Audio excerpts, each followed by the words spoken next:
किसी बिल्डिंग से ना दो स्टोन को फेंका जा रहा है। पहला स्टोन के 1 सेकंड के बाद, पहला स्टोन तो ड्रॉप किया जा रहा है और दूसरे स्टोन को 20 मीटर की वेलोसिटी से नीचे की तरफ फेंका जा रहा है। तो मान लेते हैं ये एक हाइट है फ्रॉम द टावर, एक टावर है, उससे दो एक बॉल को ड्रॉप किया गया, रेड वाले को।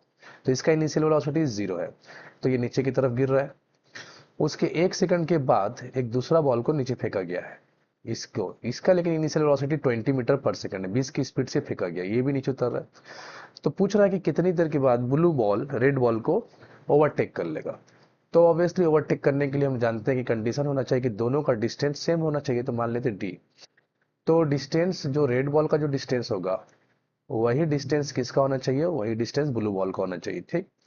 इक्वल्स टू, अब रेड वाला चूंकि इनिशियल वेलोसिटी 0 है तो उसके लिए हम लोग फॉर्मूला यूज कर सकते हैं हाफ जी टी स्क्वायर। लेकिन चूंकि ब्लू वाले का इनिशियल वेलोसिटी 0 नहीं है तो उसका हम लोग इनिशियल वेलोसिटी के साथ फॉर्मूला लिखते हैं। तो U T 20t plus half G T minus 1 का होल स्क्वायर, इसे सॉल्व करना पड़ेगा। तो हाफ जी टी स्क्वायर को वैसे रहने देते हैं 20t।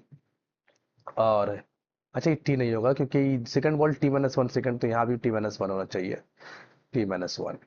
Okay, half plus half G T square और प्लस हाफ जी और माइनस जी टी। फॉर्मूला खोला मैंने, माइनस टू बी को जी टी कर दिया।